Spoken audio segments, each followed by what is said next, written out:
the Character Issues News Network for news. The edition on February 23rd, 2026. Joining me is senior correspondent Leah Haydu. Leah, how are you? I get confused when you say the date because, I know it's the date that the podcast is going to go out, Mm-hmm. but that's not what today's date is. And I'm Don't tell people that. I'm having listen. It doesn't take much for me right now. So, All right. okay, You're exiled. You're ruining things. exiled from the hive mind. Sorry. Minister of Truth, Rich Davison, is also here. I love that. Rich, tell the people it's officially February 23rd. It's definitely February the 23rd, folks. What more can I say? Believe me, as the Minister of Truth. I was laughing, Leah, because we are recording this a little earlier than we even normally do for the news podcast. So we're going to record the 3 biggest stories in video games this week, which undoubtedly means that tomorrow morning the biggest news story in video game history will drop. It's Half-Life 3 Shadow dropped. Who knew? Half-Life 3 Bloodborne remake combined one disc for the PlayStation 6. And GTA 6 is out tomorrow. That's Also that. Shadow dropped GTA 6. dropped GTA 6. Hilarious. So the Character Issues News Network for News is committed to bringing you the top 3. We picked 3 news stories from the last couple of weeks, ones that we think are worth talking about, and then we'll do that. I think we're going to start out with kind of the beefiest one and the most probably the most positive one, definitely the most positive one to talk about, which would be Sony held a lengthy state of play that ran almost 70 minutes long last week. A lot of stuff got announced here. Some stuff that was already announced, just kind of confirming dates or centralizing like time windows that's coming out. Now, I did get some feedback about this news show that I'm going to attempt to enact right now. I was told by my wife. My wife. She said that she said this when it comes to like the Nintendo Direct and for our forecast of the video games coming out soon. She says, you always go, and a bunch of stuff got announced, and then you, Brian, talk about the things that you like, and then you cut to Rich and Leah, and they both always go, well, you already talked about everything I wanted to talk about, so I'm going to shut up first and ask you, Leah Haydu. Me. What from the state of play did you see that got you excited? Because they really did talk about a lot of stuff. Yeah, so I will tell you that I did watch the state of play. I didn't watch it live. I watched it a little bit delayed because I was still working, and I thought, this is okay. Nothing too spectacular, but it's fine. And then they got to the Konami section, and I vibrated into the stratosphere because we're apparently getting Castlevania, a new Castlevania, and a new Silent Hill this year, and also the Metal Gear Solid collection. I don't even remember what it's actually called, but the second volume of that, which has Metal Gear Solid 4 and Peace Walker. So kind of wish I'd held off on playing Peace Walker, but it's fine. Can I ask you two something about Peace Walker? Mm-hmm. Specifically Rich, I guess. But I know you just recently played Julia. Indeed. Rich, you said this game has an online component. Sure does. Right? Massively? Yeah. So this is theoretically, as long as they don't half-ass this, right? Like we should get a chance to experience all of that. Yeah, 100%. I think that's the goal from them, right? Like they didn't. I don't know if they talked about it specifically, but like no. But what? Yeah. Maybe just for the completely uninitiated, because I'm going to play these games in order. Like I said, I already started Metal Gear Solid 4 on the PS3. I think I'm just going to finish that because I already have it set up, whatever, and I'm pretty far in. What's the online component of Peace Walker? Like, what's that comprised of? We'll defer to Rich to explain. Have you ever played Monster Hunter? Yes. Any Monster Hunter, and have you ever played any Monster Hunter Online? Yes. So basically it's that. I mean, you get like discrete missions with like little arenas that you can wander in, and you basically do a sortie at the beginning, set up your character, and then you kind of zone in with like a party. But instead of monsters, it's usually like bosses or tanks or a stealth mission. Cool. Yeah, so it's like a little modular game. I mean, you got to keep in mind that it was a PSP game, and that console was all predicated around like 5-minute kind of interstitial moments stitched together over the course of like however long the game is. The PSP is what gave Monster Hunter life in Japan, right? If I'm 100%. remembering that correctly. Yeah, and that was exactly where I jumped on with the series too. So like it doesn't play like a regular Metal Gear Solid because it's not one continuous world. It's like very mission based. But man, I fucking love that game. I really love that game, and I'm absolutely delighted to be able to have like servers for it because I think it was a criminally underrated multiplayer game. But goddamn, that game just looks like ass. I mean, it's a 14-year-old game that really didn't get totted up for the PS5. But what I will say is this, just like as an observation. Obviously, being patched in with Metal Gear Solid 4 as part of the Metal Gear Solid Master Collection Volume 2. Like, this is a PS3 game, like, notoriously difficult to emulate PS3 stuff. So, this kind of gives me a lot of hope that there's either space for or, like, a market for this kind of stuff, because the PS3 is the only console that I have hooked up alongside my PC and my PlayStation 5, because you can't reliably play anything on anything other than the PS3. So yeah, good stuff, man. Very cool. Yeah, I was really pumped to see that too, for just because now I'm like, it'd also be really nice for me, like as someone who came to these games later, to just have like, now I'll have both these collections, and I already have Metal Gear Solid 5, both Phantom Pain and Ground Zero. Is that right? Yeah, Ground Zero. Okay. I already have those for PlayStation 4, so like I'll have the whole thing right on one console generation. That's pretty fucking rad. Yeah, man. So, but like, pretty exciting. Be clear. Like the single player version of Peace Walker is absolutely playable, but it's one of those things where it's like, well, yeah, exactly. But Recently. it's like it gets a bit insane when you're playing like 4-player, because the amount of shit that is specifically designed for like comedy for 4-player co-op is hilarious. Like, and I'll send you a video of the human catapult launcher at some point, which is my little favorite. Cardboard box tanks. Where one of you plays the treads and the other plays the cannon. Yes. Hilarious. That's awesome. Just to put a bow on the Konami stuff too, I'm assuming you all popped hard for Darwin's Paradox. Something like that. Octopus game? An octopus stealthy game, looks like. It looks like a... They announced that before, right? It looked vaguely familiar. I mean, they didn't announce it with a Metal Gear trailer, but, you know... Yeah, man.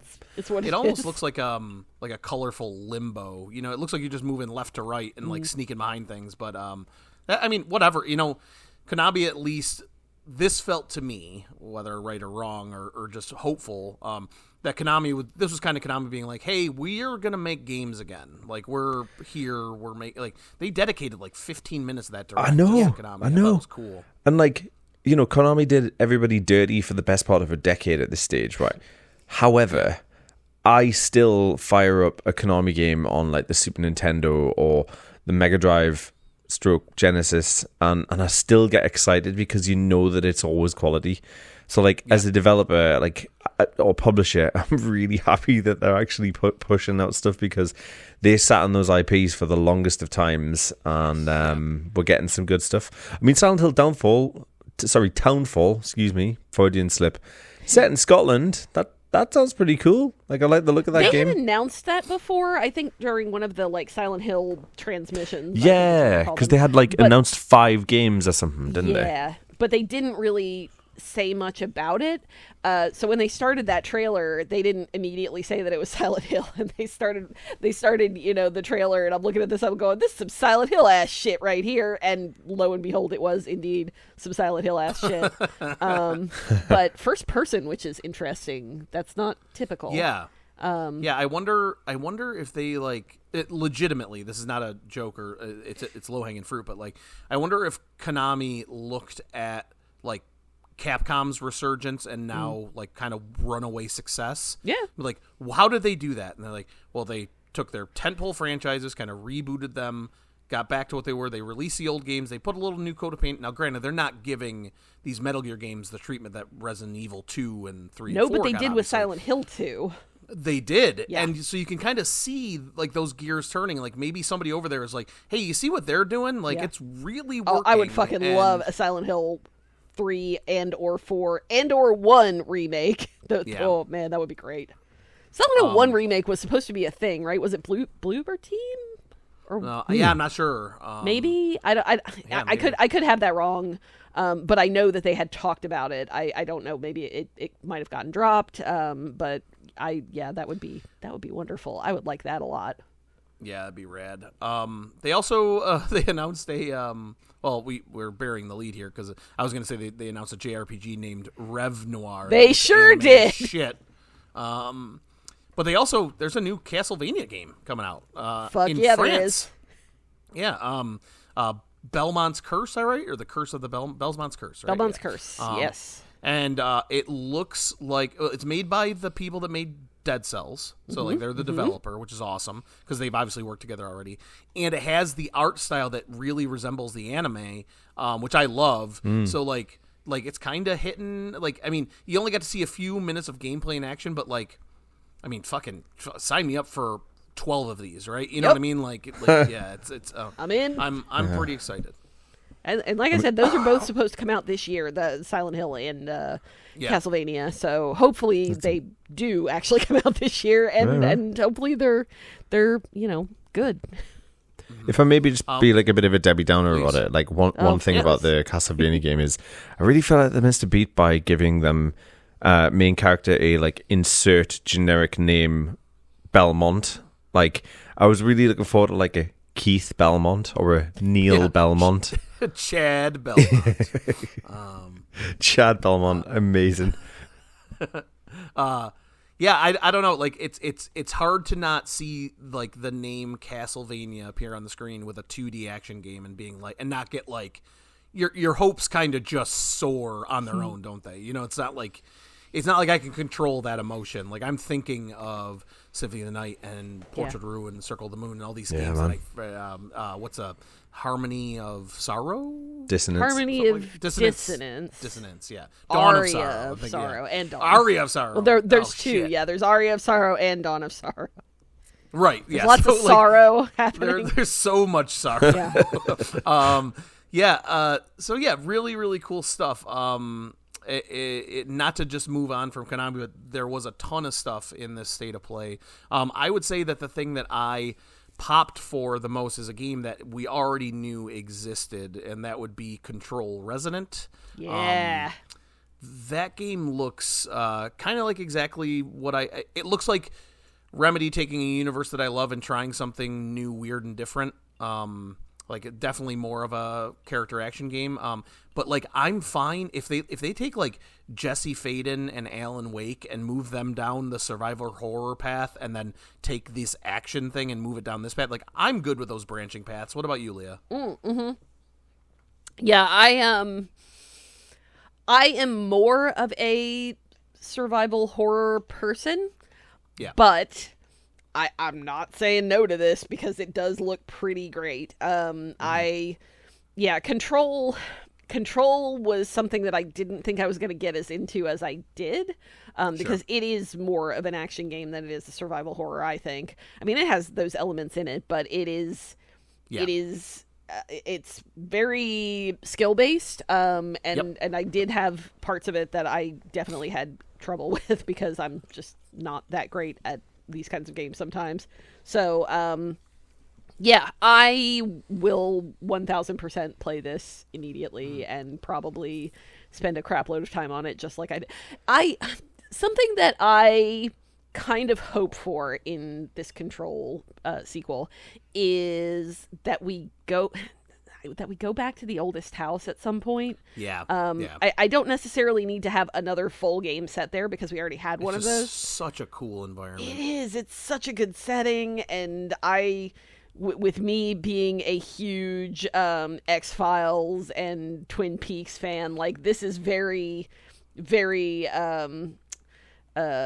relevant to kind of everything that's happening in the oldest house. So I would like to at least have part of it set there. They did not indicate that really in the trailer and the gameplay that we saw, but I bet we will at least see something. I think we will. Rich, what else did you see on that state of play that got you excited? So there's a lot of like what Sony might have you believe is the big hitters, which don't really land for me, and I don't want to be like hipster, but I'll give you the two games that stood out to me as to my taste. Okay, so the first one is more footage from Star Wars Galactic Racer. So I was a huge, I love Star Wars. Okay, just simple as that. And I was a huge podcast racer. And Racer Revenge on the PlayStation 2 is where I played it. Those games, man, like, they were blisteringly I played one of them on the fast. N64. Was that just that was Pod Racer. Yeah. And it was a absolutely cracking game for the time.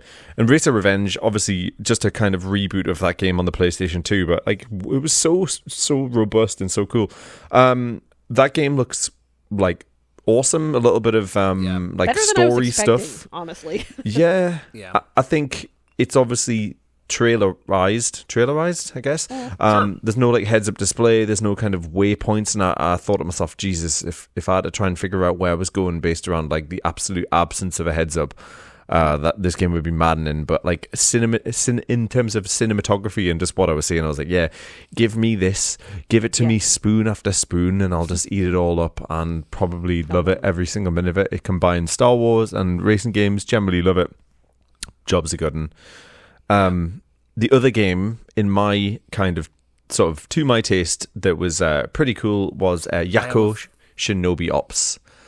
Oh, cool! Yeah. So this is the kind of isometric ninja stealth game. I was like, what was that? And now I remember, because it was the game that I looked at and I thought, this looks exactly like something Rich would like. Yeah, man. It reminded me of Tenchu. So that's because it's from the studio behind Tenchu. Oh, fuck yeah, dude. That game was so good. That PS1 game was awesome. Yeah, man. Like, it was so like revolutionary at the time. Like, that word's probably a little bit strong, but for me it really was. I remember having conversations with my friends in school.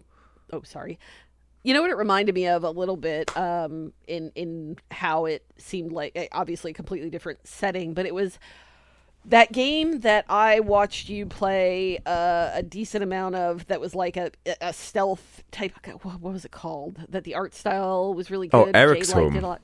Yes. Yeah. It kind of reminded me of that. Obviously, like I said, different setting, but like in gameplay, it kind of seemed like it had some DNA of the same type of thing in there. Yeah, and if it is pulling from the so there's a couple of things here. I think it may be pulling from the Tenchu universe, because one of the ninjas looked exactly like Ricky Maru, who was the main character from Tenchu. I would say Ricky Martin.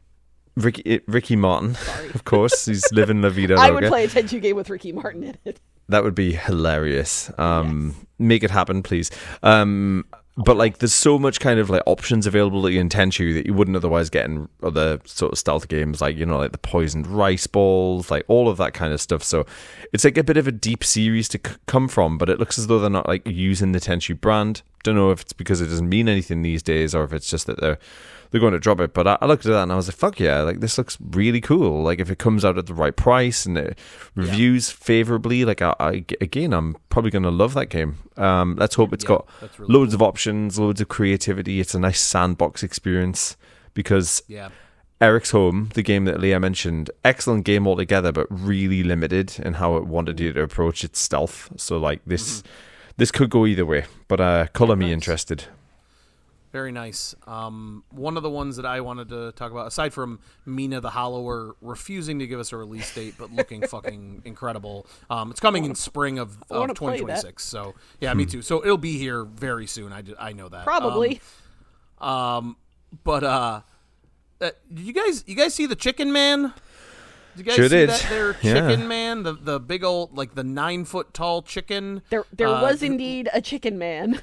Like, I'm not sure if that game is a Muso or like a Devil May Cry or whatever, but like, all I know is I saw that trailer and I said, I want to control the Andre the Giant chicken that they have. The stream that I was watching had a lot of giant cock jokes. Understandably. Yeah. So I mean, that was what I got out of that. But like, when they were like, when it was like, you play as the chicken, it didn't say that, but that was in my head. But then like, when he got on the battlefield and he was twice the size of everyone and just started bodying it, I was like, what is happening? Absolutely ripped to the gills as well. Yes, he's jacked. What was that, Liam? I'm sorry. What was the name of that game? They're calling it right now Project Windless. Right, that's it's right. It based didn't on a have series of novels that I was just looking at the name of. I forgot. It's called The Bird That Blood... Drinks Tears. Bird That Drinks Tears. Yeah. Yes, Bird That Drinks Tears. Yeah, so that was just like Is more he the of bird? a. Does Like, he drink tears? Does the My big, God, does the Tears big of his chicken enemies. man Looks like drink tears? it looks like he causes tears I from mean, all yes. the children, And in then the If he drinks them. causes them and then drinks them, that's efficiency right there. I mean, that's a circular economy, my friend. Exactly. I'm trying to think if there's anything else I was really positive. Well, there's on. games You that guys have anything? that again, like games that Sony probably wants us to get behind, but maybe just isn't aligning with our collective taste. So the likes of 007 First Light keeps getting a lot of attention, and I'm just not the target audience for this. Game or not. Yeah. What I want them, I guess, and Rich, maybe you feel the same way. I can't remember where you land on the Hitman series. Love Big Hitman, fan? love it. Okay. Yep. I want to know how much of these missions are going to be like like everything or nothing, scripted driving sequences and like shot mission, or like is it going to be action sequences from like an Uncharted that is then broken up by Hitman style levels when you're playing as James Bond? Then Well, if it is, then they're not in. showing it in that way. No, they're not at all. So like, maybe it's on me for wanting it to be more Hitman, but I want it to be more Hitman. It feels like that's not the way that IO makes games either, you know? So, like, Yeah. I think we're conditioned to want a certain degree of, like, flexibility and sandbox out of these games, but I don't know if this is that. I really don't. I think it's probably going to be much more story-driven. I also wonder too, because you hear about this a lot with like Disney and stuff, and like Disney's a huge corporation now that has all these Yeah. shows and everything. But like I've heard even more about like small, like the D&D people, Wizards of the Coast are apparently like notorious for this. But like maybe like the Ian Fleming estate, maybe they were like, hey, we're gonna make this James Bond game. They're like, great, and then they're like, but we're gonna have this one level where he can dress up as a clown and infiltrate a birthday party, and they're like, James Bond is not a clown. You know what I mean? Would Like never. Yeah, No, I like- think he probably would actually. yeah. Yeah, do you want a fun Bond His fact, Majesty guys? Required. Yes, I do. please. Not that I'm like a Bond person. The guys who own, or rather, family that owns the James Bond kind of IP is indeed the Broccoli family, and they're called the Broccoli family not because of the vegetable. Indeed, the vegetable is named after their family. They're the people who originally kind of cultivated broccoli. Fun. As in Sir Albert Broccoli. I've never heard of that name, but I'm Broccoli. His name is at the beginning of all the Bond movies. Ah, that's what exactly that's what I that. assumed. Yeah, man. Yeah. Okay. love I broccoli. So didn't Ian Fleming write the books? Am I wrong about That's that? correct. Yeah, He did, yeah. yes. But the But movie. he doesn't own his family does not. Okay, copy. Yeah. Interesting. Creative control in the Bond franchise until 2025, when it was seeded at Amazon MGM Studios. Hooray! Yeah, hooray That's for us. gotta go into public domain before too long, doesn't it? God knows. God, you'd think. Yeah, because it's been, well, maybe not. Maybe it's. I don't know. It just seems like. I feel like public domain laws are going to change really soon because there's some Probably. companies that exist. Have you that seen some of have those them. weird fucking horror movies that they did off the Oh. Mickey Mouse public domain I stuff? haven't- Because I haven't have. watched them, but I've seen the previews. And the Winnie Popeye Pooh ones. one is the Oh one I yeah, the wanna Winnie see Winnie real the Pooh, bad. Blood and Honey. Yeah, there's Yes. that's I have watched that movie and it's bad. What about the It's Popeye real one? I bad. bet. Oh, the What? Popeye one too? Yeah. Oh It's man, just like pop dudes' heads off. I with don't his know. You can just hear him forearms. going yurg, yurg, yurg, in the background, and squeezing tins of spinach. Oh, Rich, bottle that sound of you doing that. We'll sell it as ringtones or something. It was fantastic. beautiful. It's beautiful. I so am I've what got, I am, is what he says. It is true. Heard that. Little do people know that the Davison family were the one that cultivated spinach for the first time. Indeed. So, Big rivals of the broccoli family. so I've got out of those big Sony ones, Rich. I don't want to take any more. Oh, Can go- I talk go about for it. one that like was middling for me? Yeah. It actually was more of a reminder of something. The opening trailer was for a new game from the people that made Kenna Bridge of Spirits called Kenna something of Cosmora. I can't remember. Something what of the name of it is. something. Yeah. Yeah, Bridge of Kenna Bridge of Spirits, Spirits. yeah. I don't know. But it did remind me that I own Kenna Bridge of Spirits and never played it, so Yep. I am going to play that game. think I You did and too, actually. every other person on the planet, I'm pretty Hey, sure. it's probably been on PlayStation Plus at least. It once, is, I right? think yeah. that's how I got it. Yeah. Yeah.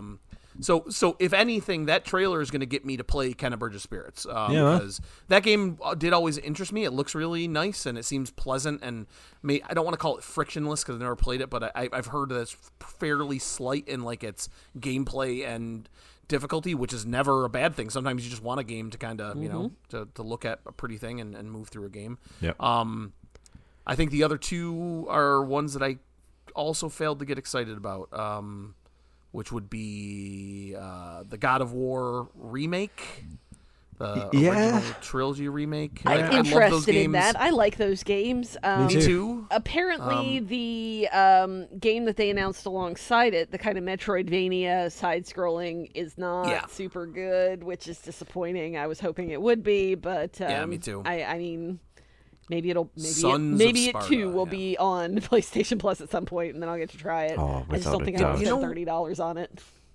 This is like, and maybe this is a me problem. Maybe I need to expand my worldview and trust my opinions.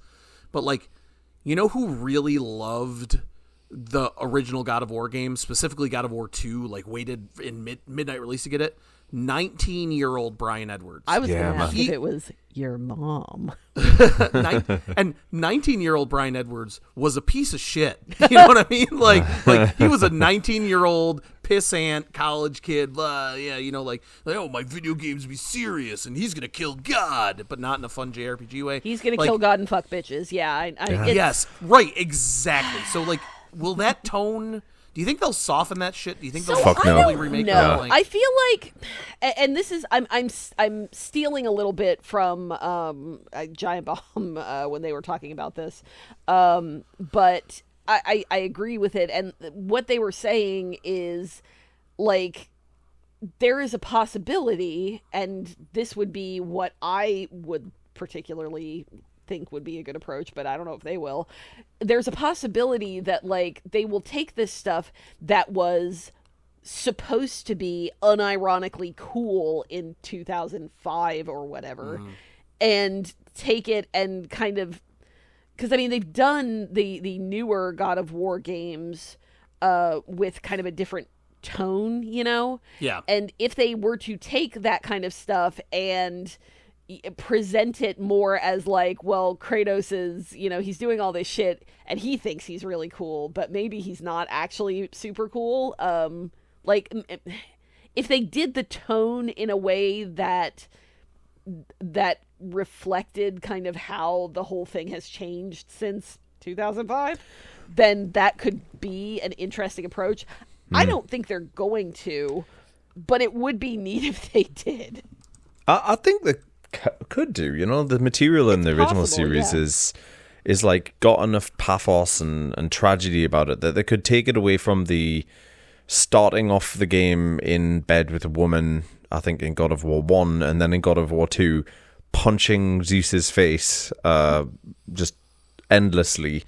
Like, there's just a lot in there that they could really do a lot with, but it's a much more kind of like, I mean, I haven't played God of War Ragnarok, but like that was a much more grounded game, and I mean geographically grounded. Like there was a lot more kind of like standing on the ground, fighting waves of enemies in like a realistic kind of environment, whereas the original God of War was just pure spectacle. Yeah, and I can see why they're doing it as well, because like those games were exceptional for the time. Like really pushing the PS2 and the PS3 for that matter in a way that you didn't typically see. So I'm not annoyed, but it is kind of a little bit of a Debbie Downer at the end of an otherwise fairly middling state of play for my taste. Like I was looking for something new from one of the series rather than something that you would otherwise be able to expect. I'm curious to see what they do with it, because it seemed the way, and maybe you guys got a different feel off of it, but to me it seemed like they were presenting it as pretty much just a straight port. It's not like a Silent Hill 2 or a Resident Evil 2 or any other 2s that have been remastered and remade. It more just seemed like we're going to pretty these up and put them out in a collection. But they've already done that, I think. I mean, this is. I don't know. Yeah. I guess they awkward.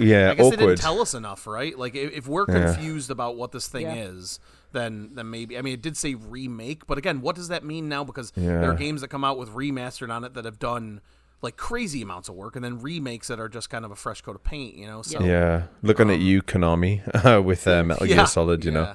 I do think somebody wrote on Blue Sky, I forget who it was, or else I'd credit them, that it would be really rad if like old Kratos from like the new ones is like telling Atreus the story of his life around a campfire, kind of like in a I used to be a big piece of shit, you know, and then describing these as stories about how he was a piece of shit. Like I could see that at least making the context of them more palatable, but I tell you, you know, like those games are fucking fun as hell to play and are interesting and have really good puzzles and stuff. Like I don't think, like I have not been back to God of War 1 like for a long time, so it entices me that if this takes another, say this comes out in 2027 or 8, like by then I could probably see myself being like, yeah, let's go check those out, you know. So I don't know, it's it'll be interesting, and then. And the other one is fucking Marathon. I don't know what the fuck to think about this game, man. I am not a multiplayer. It's like an extraction shooter, right? Guy. Yeah, this game's not for me. So I think it looks bad, but I don't know. Here's the thing, I'm not sure. Like I have heard that there's a possibility that there's actually going to be some kind of story or story mode in this. Well, fool me once, Leah. Wasn't that the same with Destiny? Listen, you don't talk shit about Destiny. Do you know how many hours I spent playing Destiny? So fucking many. Do you know how much heroin I smoked back in the day? So much, my dude. I don't know. So I was in a different place in my life when I played shitloads of Destiny. But Rich, if I could talk you into playing Destiny with me, I would still be playing Destiny. Yeah. I mean, but I don't know. I played the shit out of Apex Legends. It's not an extraction shooter. It's a battle royale. But like, I guess like if it looks nice and it feels real good to play, I played a bunch of Destiny and Destiny 2. Like maybe there's something there. I certainly don't want Bungie going away, so I hope it does well for them. You know, like. Well, I think shit, but Bungie have just lost so much clout, you know, and like think about the billions of dollars that Sony spent on securing them as like a very loosely first-party studio that ultimately didn't pay off. I think they've lost a little bit of the clout, if I'm being quite honest. No doubt it'll be a really technically robust game, but I don't know. I saw like Jay was telling me about a snarky article on something where somebody had said something along the lines of like, sorry to tell you guys, but Marathon's gonna be cool. And I was like, oh god, here we go. This is the kind of article that this that's the problem, right? Is that like can I just play Marathon casually and just be like, hey, I think it's neat. Like I feel like that's not an opinion you're allowed to have. You're either like, Arc Raiders is the greatest game that ever came out, or this game's a shit game for babies. Yeah, but I don't think that game will let you. I genuinely don't think that game will let you play casually. Unfortunately. Yeah, that's what I'm worried about. That's the thing I really love about Helldivers, actually, which is not really a game for me, but I have friends that play it still, literally every day, and I just know I can hop on with them at any point, and like within 10 minutes, I'm like, oh yeah, I can play this. You know, I remember enough. Like it allows you to drop in and drop out. So well, actually, can we kind of pivot gently? I know we've spent a lot of time talking about it, but please. They spent a little bit of time showcasing 4-Loop from Bad Robot Games, which does kind of thread the needle somewhat of a Helldivers-like experience with roguelite, with sort of like live service kind of esque qualities as well. Yeah. And again, it's one of those things where I looked at it and I was like, you know, if I was 15 years younger and this game were available, I'd be all over this, but I just can't. However, I'm really pleased that this game is coming into fruition in an environment which does currently support the likes of Helldivers and the other one that I can't remember that everybody's playing, Extraction Shooter. Arc Raiders? That's the one. That's the Badger, yeah. You know, like, good for them. It looks pretty interesting as a concept, but I have to basically... I like the art a lot. Yeah. I think it looks nice. Guys, what if in 2026 we just got super into Destiny again. That'd be really funny. We need to get OG. We need Peter Dinklage Destiny though. We need to, custom unpatched, server completely. Yeah, Peter exactly. Dinklage and Paul McCartney Destiny. Yeah, that's the one. Exactly. Yep, that's the one. That's what I want. I feel like we could talk about the state of play for a long time. I just want to mention that there's two very handsome, tall, bearded men who are actors who appeared in video games in this that I would love to give me a kiss on the cheek. Those would be Rahul Kohli in Saros and John Wick, Keanu fucking Reeves. Those I will be playing Saros, but that was kind of a foregone conclusion after the love affair I had with Returnal at the end of last year. So yeah, nothing really new from that. John Wick was a new announcement though, wasn't it? As far as I know, I don't recall there so. having been a reveal of that previously. I like but- those two humans. So Yeah. If Keanu I'm Reeves happy ever for them. turned out to be like a baddie, I think that I would die. Like I might not, but my heart would. Yeah, a piece of your heart. Yeah, I mean, yeah, we've all got those. Mine are Keanu Reeves, Judge Reinhold, and I think there's one more, but it isn't coming to the top of my head right Judge now. Reinhold, nice. Mine would be if we got a posthumous canceling of David Bowie, I wouldn't know how I would react to that. He is my favorite terrible. human who's ever lived. I'm still giggling at your reaction to Judge Reinhold there. Sorry. It was, but I was not expecting the co-star of Beverly Hills Cop to come out of your mouth. That's all I'm saying. I love Judge Reinhold. I Love was him. not surprised because we had this discussion yesterday. Yeah, I was watching Fast Times once more. yep. So. Oh hell yeah, you were. I will also throw in Paul Rudd. Oh, yeah, that's Paul the Rudd, third yeah. one, isn't it? Yeah. Yep. Yeah. Yep. Judge Reinhold gets heavy play at my house around the holiday times because he's the annoying boyfriend in the Tim Allen Santa Claus movie. Fuck yeah, he Who's is. dating his ex-wife, and he's a psychologist, and he wears terrible sweaters, and he is a fucking delight. And I will also just say I was watching Fast Times for the plot. Nothing more. Of course, Definitely not for naturally, yeah. PD Case's tits. No, Yes, definitely no, not. Yeah. Rich, I hate to tell you this, but there's ways that you can watch just that scene on the internet. If you I'm so sure there chose. is. I'm sure there is. There is. Other than that, nothing else. There's a lot more to comment on. There's a lot more games here. If you click the link in the show notes, you'll see there's a lot of stuff we didn't talk about, but only because, like I said, it was a 70-minute state of play. Worth watching if you're can put it on in the back at work. Yeah. And, you might catch, there was a wide enough variety in this that I think there was something here for everybody. Which I is, thought it was pretty cool. decent until we got to the Konami part, and then I was very happy. Yeah. Rich, I would like to, I know that we haven't yet to manage to Neo 3 sync up at all, but maybe if I finish Yote around the time that multiplayer free update drops, that might be fun to kick. Yeah, man. kick the I played a tires lot on. of the original Ghost of Tsushima Tsushima Legends. one. Loved Yeah. it. Yeah, it's That good. was fun. So that is it for the state of play. We are going to move on to story 2, which I am calling RAM-A-JAMA, which is, hey, RAM's expensive. Sure is, buddy. Sure is, RAM, man. and the way that this works now, because everything is fake and ruined and made up, is that the reason RAM is expensive because RAM that hasn't even been made yet has already been bought by money that doesn't exist yet, which is something that makes a lot of sense. I think that I kind of want to talk here a little bit. I know it's a video game news show, but this affects way more than video games. Steam Deck OLEDs are already out of stock. The Seagate hard drive company has said that they have already manufactured their entire stock for 2026. So when it's gone, it's gone. And I'm not sure if you guys know this.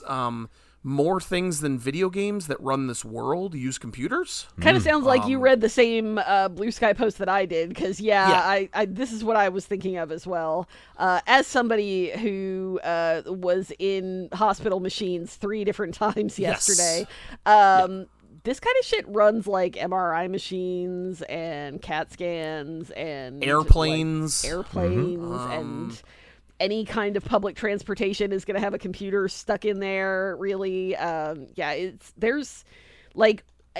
Yes, we do feel the effects on a pretty hardcore level because of our hobbies, but yes, people's lives actually depend on this shit also. So this is fucked up.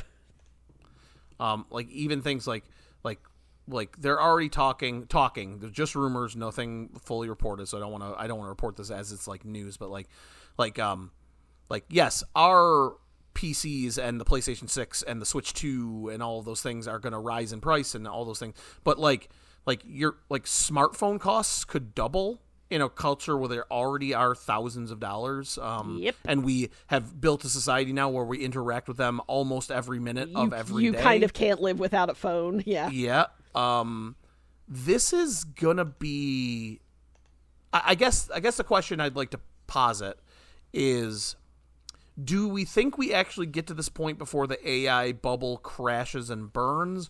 Or do you think the AI bubble has propped up too much of the economy so that the government will save it no matter what happens? And by the government, I'm specifically talking about the U.S. government. I'm hoping that Britain's government's a little more sensible. Nope. What do you see about... Yeah, right. How do you... where does this go? Does it get worse before it gets better, or do you think that we're coming hard to a crash? And I say this knowing full well that none of us have degrees in macro or microeconomics. So Rich is probably the closest one. I haven't been on the bleeding edge of anything like this in a very long time. Yeah. No, go Leah. I mean, I don't really have anything intelligent to say here aside from I think that what you said, Brian, about it getting worse before it gets better, I absolutely think that's the way that we are headed.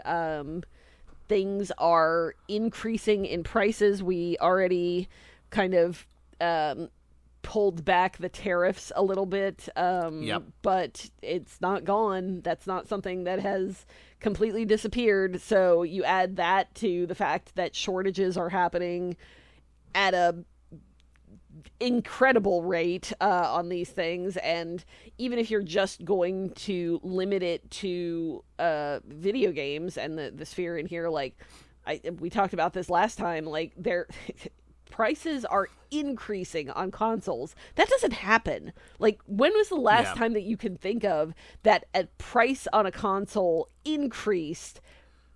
It's when the new one comes out. Exactly. Right? That's when they beef up the price. Yes. When the PS4 comes out to replace PS3. Oh, because it's more and now it's $500 and then so on to $700 and then so on and so forth. But this is I think unprecedented, and it's even as a smaller version of what is happening overall with RAM and with computers and with anything that is powered by them, it is concerning. So yeah. I think my biggest concerns obviously are way less about video games, but speaking specifically to video games, how do you expect developers to be able to get PCs to make video games with this AI tool set to then sell to people with PCs good enough or consoles good enough to use your tool? Creating this tool set might eliminate your user base. Is it? Am I that dull, or are they that short-sighted? Yeah, I've got some thoughts on this. I think what we'll probably see is that Sony will artificially extend the life cycle of the PlayStation 5. Sure. Which is a there relief, was talk about that, not to cut you off, Rich, but I was just listening to Jeff Gerstmann's podcast. He was at DICE last week, and there was a lot of talk, because there was a lot of talk that the people are going to be talking about the PlayStation 6 at DICE, and per his reporting, nobody was, because everybody assumes that this console generation is going to go for a lot longer than people originally thought. Yeah. So, pull back the curtains a little bit. My job, I'm a product manager in IT, so my entire job is plotting the life cycle of products and services like this. And the first thing that I'll be doing in this situation is going, okay, if we launch a new product, there's just not going to be a market for it. There's going to be no market for the cost of it. So therefore, we have to artificially extend it. Now as a consumer, my thought on this is, well, hallelujah, good, because I really don't think we're pushing and getting the most out of the current life cycle. But the problem there is that the entire business model that Sony have is predicated around the idea of pushing in and out and phasing in and out of life cycles in a natural rate. So they're going to need to try and acclimate and recover the costs that they're going to lose because they haven't naturally transitioned from an end-of-life product into a new product introduction. Like, it is just the basics of the concept here. So my concern is less around, well, how am I going to how am I personally going to manage with the lack of RAM? Because I can just tighten my belt. I don't need to go out and buy like a new console or something like that. But more along the lines of, okay, where else am I going to feel it? And I think there was in the Kane Rin Slack, there was a thing today, and it was a speculative piece around how they may look to increase the price of PlayStation Plus, or increase the price of publishing, or increase the price of the actual hardware itself if you need to go and get a replacement to do it. And I mean, this is a very basic economical theory, but it just stinks because obviously as the consumer, we're now further away from the actual area of influence than we've ever been, because we're going to get pushed harder and harder and harder for the top line for the companies that are doing this. Like, they're not going to disappoint the shareholders is the reality. It's going to be saddled on us. And for those that don't know, and you can read much smarter people explain it a lot more eloquently than I can. This RAM is being bought for these AI data centers that they assume they're going to need based on how much the world will be using AI. And the thing that I struggle with there is that they're not yet monetizing AI. So you or I can go right now on Sora and make a funny AI video of a skeleton in a cowboy hat taking a shot of tequila and then exploding. We could go put a prompt in and it could make that video, and hey, there it is. But when Sora asks me, hey, do you want to pay $4.99 a month to do this, to make 10 videos? My answer would obviously be no. Like, who would pay for this?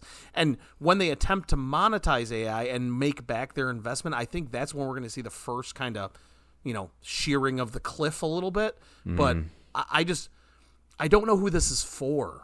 I don't know. The AI thing, it is for companies. Like, this is not for individuals. This is for companies that are trying to cut back their workforce and replace parts of it with AI. And I mean, I work for a pretty big corporation, and like, they are pushing that in certain aspects. It's scary, honestly, but that is, I think that's the answer. Like, they're not trying to get it to you and me. They're trying to get it to the people who have the money to put into this and get it working as something that their workforce is expected to utilize, so that they can kind of they can take their own jobs, essentially. Yeah, that. And yes, is my response to that, and also the general arms race behind companies that want to be the market leaders. So there is this doing it for the sake of doing it, which is an unfortunate reality of how technology works these days. That's never gone wrong. I know, and against the backdrop of foreign investment, specifically Chinese AI corporations, where there's a worry that a kind of foreign government may be looking to exert an influence. So like, it's just a perfect storm. Yeah, wild fucking times, man. Unprecedented times, some could say. But that's where the state is now. So I've in the show notes I've linked an article to PCMag.com about how to save money on building a desktop computer during the RAM shortage. If there's something you're looking to seize on, you can click that link and maybe that'll get you going. I read through it. It all seemed like pretty reasonable stuff to me. Unfortunately, it looks like maybe the most affordable, and I use the term affordable in the grossest, slimiest air quotes that I can put up, is pre-built stuff, just because they have so much of it in stock. Yeah. Do you know one area that I don't think has been explored, and I don't suppose that I have the answers to this or even like the actual question, but it is that, in certain developing countries and like new kind of capitalistic countries, I mean, that feels weird to say in 2026, but the likes of Eastern Europe, where the market for console gaming, where you have a very specific setup with a very specific like sequence of hardware that we know as the PlayStation 5, just hasn't taken hold, where PC gaming is much more prevalent.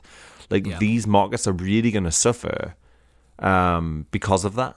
They really are, and I don't know to what extent these markets are seen as something that's worth going for, but it's definitely not going to help in this situation if you're somebody who's sitting in, I don't know, take your pick, like Eastern Poland or Ukraine, and you just have no access to kind of these things. Like how are you meant to develop your own economy? How are you meant to even get into the development of games? Like what does it mean for you to access these kind of knowledge-based technology kind of economies? Like it is insular and retrograde and a little bit concerning from a kind of demographics and certainly 100%. A socio-demographic perspective.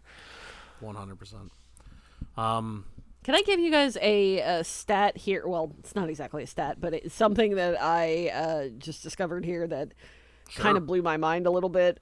So the PlayStation 4 released in 2013. So that was about a 7-year life cycle. I mean, obviously they're still making PlayStation 4 games, but you know the PS5 came out in 2020, so that's 7 years there. PS5 came out in 2020, which means that we're going up on 6 years for that. Like, does it feel? Am I just thrown off because of COVID? Like, because it feels a lot less than that. It feels like these consoles are still new to me. So I think the reason, or for am that, I just this old? is my thought. That's also a possibility. No, I don't think you're just old. Although we are all old, I feel it's very important to say that. It's because almost every single game on the PlayStation 5, almost every single game was playable on the PlayStation 4. So like, you had Demon Souls right at the beginning, Spider-Man 2, Miles Morales. I think Miles Morales had a PS4 release. I think it did. You had Spider-Man 2, you had Astrobot, trying to think. Exactly. Exactly. So but when the PS4 came out, that none of that shit ran on the PS3. So every single game you needed your PS4 for, right? Like, whereas this one, like, if you could hold off and not play Spider-Man, which most people probably could, or not play the Demon Souls remake. I mean, we are a percentage of a percentage when it comes to video game players, right? Like, we pay attention to this shit and like really are into it. But like most people will be like, oh, that Demon Souls remake looks cool. I can only play on PS5. How much is that thing? I'm gonna wait a while. You know what I mean? Like, it's not, and it just doesn't. And then you wait a while and like the price goes up. Weird.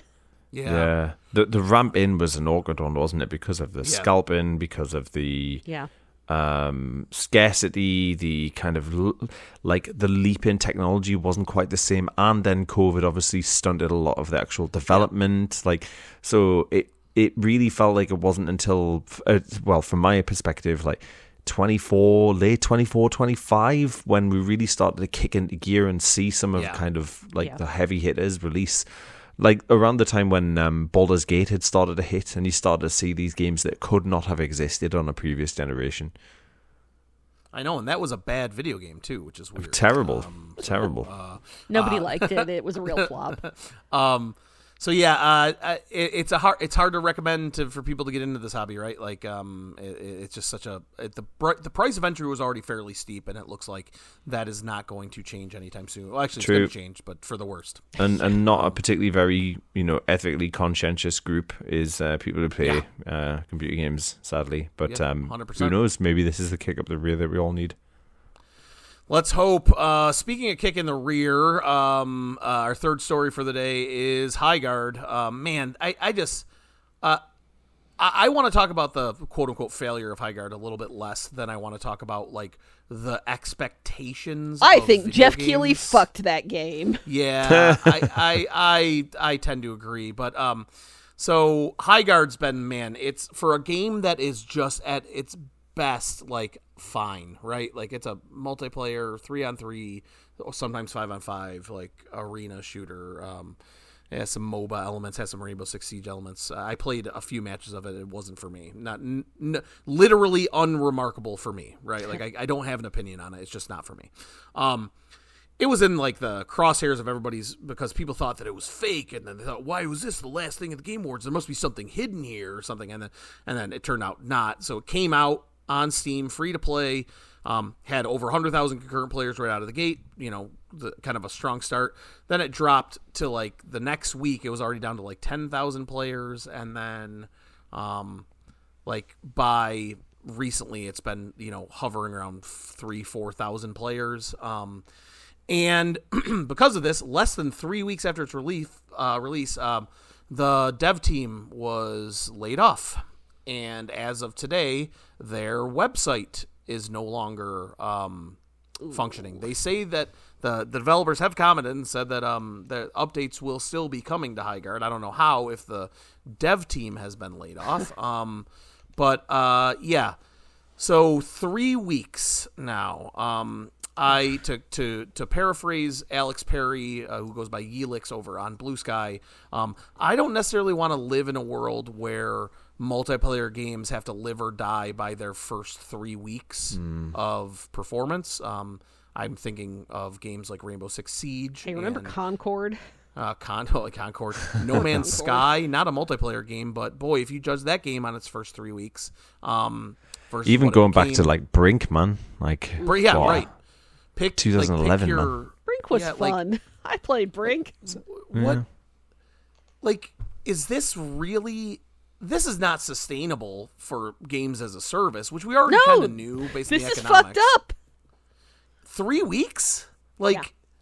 You're not going to give this game a chance to even find a tail. Now, granted, I know it takes funding and it takes people to pay the developer and all these things, but so I'm saying there's no way they're making their money back on this, is there? Like, how? No. Not on a free to play, I wouldn't think. No. But I think in some capacity, it's not a like. I realize how absurd this is to say, but I don't think it's necessarily about making a profit. I think making something itself is like an act of like doing something and having market share. And I think we're in a situation where like modern capitalism is such that just simply being in the conversation is its own reward. It doesn't necessarily have to be something that turns a profit. It's just about holding attention and having market share, having clout, being able to exercise something that allows you to get into the next step of development. And that's where the problem is. Who's talking about Highguard right Jeff now? Keighley. From us, I guess. Yeah. Well, yeah, but that was how long ago? Yeah. 3 weeks. And that's why I say I think he fucked this game, because he put it in a position that gave it this incredible amount of expectation, and it wasn't even a situation where he could go, and it's out now, go try it. There's this buildup in between when he announced it and when it came out, and then when it came out, it was just okay. And like people, I'm thinking, had probably built this up so much because of the prestige that he gave it, that like it just, there was no way it was going to live up to that, you know? So the statement that the Wildlight, which is the developer of the game, made on February 12th was, "Today we made an incredibly difficult decision to part ways with a number of our team members while keeping a core group of developers to continue innovating on and supporting the game." That core group of developers that's now left now just have more work to do with less people, right? Like, it's not like the work those other people did suddenly is going to magically disappear. I don't know. What do you think, Rich? I mean, yeah, I guess it's down. So one of the, I need to preface what I'm about to say by giving you like one of my kind of theories and philosophies. Like, I think in 2024, I probably made the realization, and No Man's Sky is an excellent example of this, because I think they've been able to turn it around. One thing that we don't have in the kind of culture of video games is transparency, okay? And when you release a game at the moment that is kind of essentially an alpha build or a beta build that is being tested and deployed into live, in conventional software development, you have a roadmap and you exercise that roadmap and you socialize it, because what you're getting people to buy into is not the actual end product, but the kind of life cycle of the product. So when you have a game like this, and I'm looking at it now and it looks absolutely fine, looks really playable, like as a game. It looks very like I've played like a game I've played several thousand times before, but still like a very enjoyable game. Yeah, I haven't heard anybody say like this is terrible. It's just it's kind of unremarkable, which is almost worse. But I don't think what they're able to do is get themselves off the starting block sufficiently to say to people like, okay, here is the roadmap to what good looks like. This is an MVP. This is the minimum amount that we can release to make a shippable game. And what we're asking you to do is have confidence in the product and the ability to basically buy in at this point, knowing that we're going to have a deployment of features that goes one after the other until we give you what you need. And actually what we're prepared to do is we're prepared to work with you as the consumer and prioritize our features based around what you want. You're the customer. Yeah. That's fine if you've got a product that lasts longer than 3 weeks, which is not what this game has. So in more direct answer to your question, Brian, like, can they release some of the dev team to cut costs and still continue to work on a roadmap? 100% they absolutely can. What they can't do is continue to work as aggressively as they formerly did and potentially not able to deploy against the timeline that they would like to have done were they able to get off the starting blocks in the right place. Yeah. So it sucks from like a human resources perspective. It definitely sucks from a humanitarian perspective. But this is kind of what happens when, unfortunately, you just don't have something that's able to carry the clout that you needed it to at the beginning. I worry that there is no market for this game, or just not enough market for a game of this ilk. And I don't want to sort of, over-intellectualize this type of discussion, but I do think the over-under for me is basically this has got to be a conversation about, like, as a consumer and as a culture, do we have the opportunity for people to understand that what you're essentially buying into on day one is not what you're going to be having on day 360 or plus, and are developers open and transparent enough to be able to bring people into that journey and allow them to feel empowered? I just don't think there is, because there's so much protection, so much investment from different companies, so much need to sort of like hold onto your IP and protect your own innovations that we just can't get into that position. So yeah, I mean, I've kind of boiled the ocean on that one, but hopefully it's not an ignorant or unpleasant response. Yeah, no, I think that was a very, considered responance. Thank you. I needed to hear that today, Brian. No. It's been a tough one. No, but seriously, I wasn't. Yeah, I hope you didn't think I was being. No, not at all, man. Never. It's it's hard because it's easy as a video game player to like lament some of this stuff and just argue against any layoff that ever happens and all these things, which I still do and probably will do. But I just like you said, who is the audience? What is the market? Is there enough of a market for multiple types of these games, enough to keep like a free to play service based game going? And then to your other point, like 3 weeks, man, it's just like, and then there were a lot of people like celebrating this failure, that's the sucky part. Yeah, like when these games fail, like that's bad for video games. Full stop. You know what I mean? Like the success of Arc Raiders means that there will be a ton of development teams that spin up and try to do something or try to iterate and try to do that. Like the success of one big game can really lead to a lot of other things. So like as a consumer, you should want these things to do well, even if they're not your thing, because it might lead to something that is your thing. And Helldivers, Apex Legends, Arc Raiders, these are the exceptions to the rule. And what is the alternative that these companies that are trying to create a new IP? I mean, I couldn't tell you what the developers of Highguard made before this. I have to assume they came from some pedigree. And actually, I don't think it's a helpful conversation to say the developers, because it's obviously individual developers within a team that have a lot of experience. But like the alternative is you have a really waterfall approach where it's everything delivered in one motion, and every single feature, it's like a feature-rich delivery right from the off, but that comes with extreme risk and extreme cost against the backdrop of development at this point in time, which is way higher than it would have ever been 10, 15 years ago. Yeah, for sure.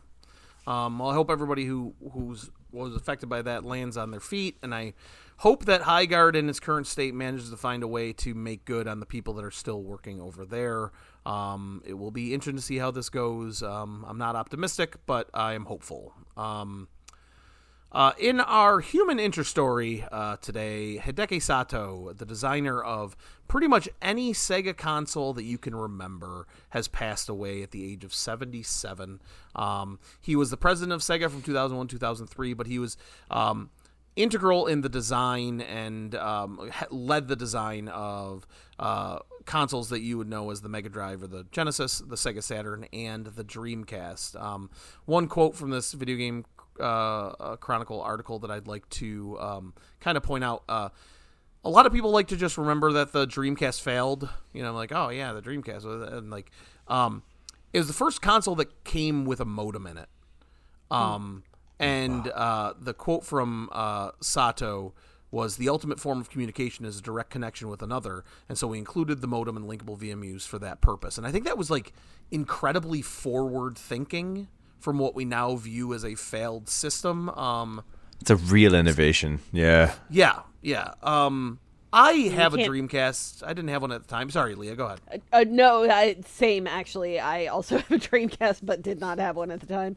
But no, I was just gonna say. I mean, you can't really have a console currently without the internet and without having connection status built in. Even if you're getting like I have a real emulation handheld problem. That's my midlife crisis. So, I mean, most of those, the ones that I use the most frequently, are the ones that actually can just connect to my Wi-Fi, so that I don't have to, mess with putting things on there via other means. So yeah, it's a really big thing. Any favorite Sega? Were you guys Sega or Nintendo kids? I'm sorry, that's different for you, Rich.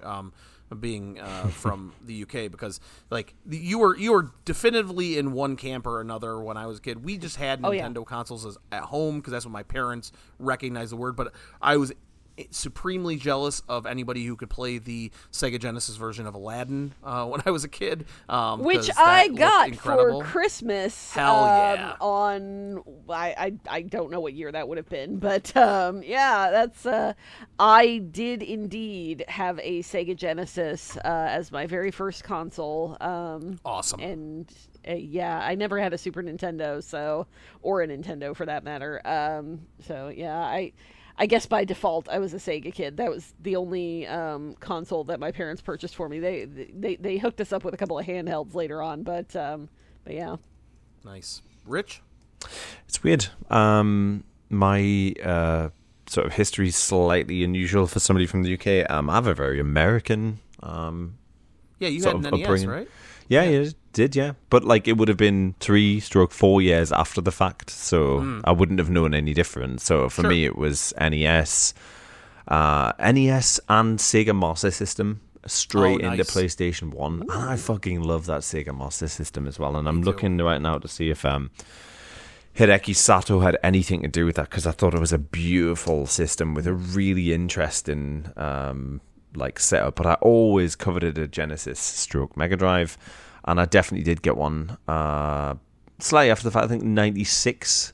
Nice. And I love that console, man. I had Flashback,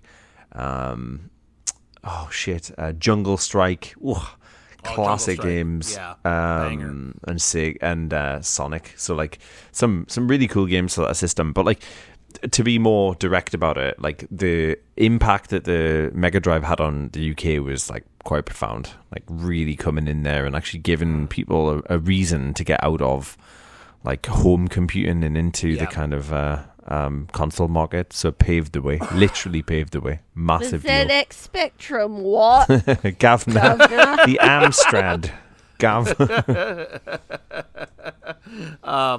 Yeah, my cousins had a Master System, and I was always jealous of that. They had really great soccer / football games on there. That man, and can confirm the Mark III Master System, that is, was engineered by the same team as the SG-1000, including Hideki Sato. Oh, nice. Yeah. So here we are. This man, genuinely,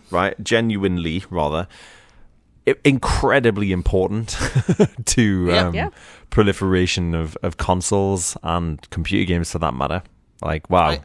I often wonder in times like this if people like this, people who had this type of impact, truly did understand the scope of that impact, and whether or not he did or not, cannot say. But thank you very much for that, and it's been fun in the last few days when putting the show together and thinking about the stories, to think about this and how these Sega consoles, and even kind of like how they look, like that Sega Dreamcast controller. It's a weird duck, but it's fucking cool, man. Yeah. Like, it's just that when that console showed up, it looked like a spaceship. You know what I mean? Like that thing felt like the future in your hand. And even though it wasn't a runaway success, it was really fucking cool. So I think of Sega like I think of WCW. Like, yeah. Sad that they're gone, but man, was it fun when they were there competing. Absolutely. So with our weather forecast, the games coming out in the next 2 weeks, there are a couple of huge ones. So this would be from time of when you're listening to this from the 23rd to March 9th. I think there's one here that we're all very interested in.